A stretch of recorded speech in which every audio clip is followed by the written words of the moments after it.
Hey. So, releasing this new basket soon. We have a few already in stock. This is the 20-inch Grom basket, and it will go up to 4.2. This is a 4-inch. Still a little room, you know.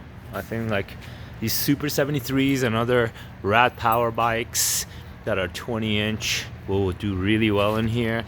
Another really cool feature is for lower vehicles is this kick-out system we're testing that's adaptable to the rack, so you can basically extend your rear lower rack, lower bar out, and probably accommodate better door opening potentially. And just for longer bikes, it will work really well. So if you have like one of those rat wagons and stuff like that, or trikes, these are gonna be what you want to get.